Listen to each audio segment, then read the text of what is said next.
Good morning. Here are your headlines at 7 o'clock. And President Biden has arrived in Belfast to mark the 25th anniversary of the Good Friday Agreement. And he says to show America's commitment to the peace process. But it's a blink and you'll miss it visit here to Northern Ireland. Just one public engagement at the university behind me and a meeting with Rishi Sunak before he goes to the Republic. The Twitter owner Elon Musk, one of the world's richest men, gives a rare exclusive interview to the BBC where he admits to mistakes when buying the social media giant. The pain level of Twitter has been extremely high. This hasn't been some sort of party. It's been really quite a stressful situation. In sport this morning, a masterclass in Manchester as City thrash Bayern Munich to take a huge step towards the Champions League semi-finals. I'm going to be the horse, is that what you're saying? Yes, you're going to be the horse. You're going to have to provide the power. He's best known for exploring the UK countryside, but now Matt Baker has travelled across the pond to experience rural life in the US of A. Starting with the fact that the boss of one of the UK's largest business groups has been sacked over complaints about his behaviour at work. Tony Danker, who had served as the head of the Confederation of British Industry since 2020, stepped aside in March to allow an investigation into his conduct following several complaints. In a tweet this morning, Mr Danker said he was shocked by his sacking. A free vaping starter kit to encourage them to give up tobacco. The government scheme is part of plans to almost eliminate smoking by the end of the decade.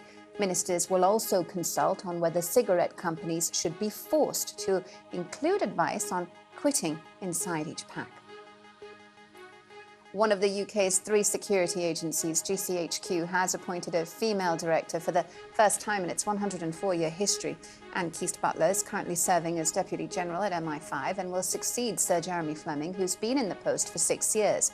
In her career, Ms Keast-Butler helped to launch the UK's National Cybersecurity Centre. The government has announced that poultry and captive birds can be kept outside again starting next week as the risk from bird flu eases. The pressures were introduced during the world's biggest ever bird flu outbreak, which saw more than 4 million birds culled here in the UK over the last year. The chief veterinary officer said the mandatory housing order for England and Wales will be lifted on Tuesday, April the 18th. The Ukrainian Defence Ministry and its UK counterpart have tweeted a video of British troops forming a guard of honour for Ukrainian soldiers trained in Britain as they return to the front line. Under Operation Interflex, new Ukrainian recruits are given British Army training before heading back to defend their homeland. The UK Ministry of Defence tweeted that the soldiers were returning home to defend their freedom, loved ones and independence. Let's look at the Wednesday morning papers, shall we? And President Biden's visit to Belfast leads the front page of the Times there. The paper describing how he was met at the airport by Prime Minister Rishi Sunak after landing for historic talks, the paper says. The Mirror reports potential chaos at the King's coronation next month, citing an overrunning rehearsal and an unfinished seating plan. The paper claims it's due to Prince Harry dithering about his invite. But it says everything will be fine. The palace is convinced everything will be all right on the night. Oh, I can't watch this. Oh, this is the Daily Mail's front page this morning, featuring a controversial picture of Joe Wicks's 7-month-old daughter, Lenny, hanging, you just see him there in the top right, from what looks like a pull-up bar at an outdoor gym in Santa Monica in California. Makes me very, very anxious. It's made a lot of people anxious, hasn't it?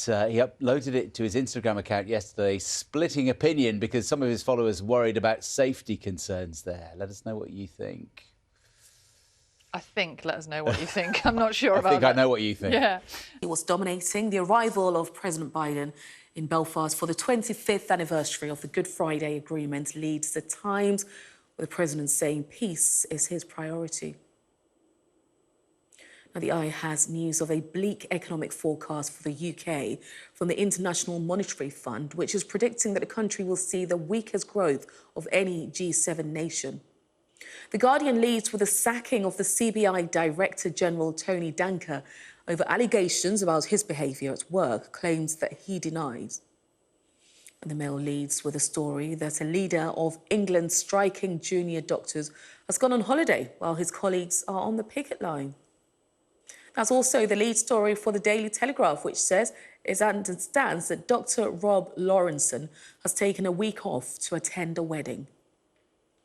The Express says the bosses of Wimbledon have been accused of Ukraine of handing Vladimir Putin a win by allowing Russian tennis players to compete at this year's tournament.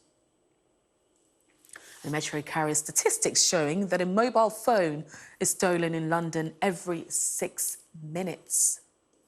And the Mirror says King Charles's coronation could descend into chaos because of rehearsals are overrunning and there's still no news on whether Harry and Meghan will be turning up.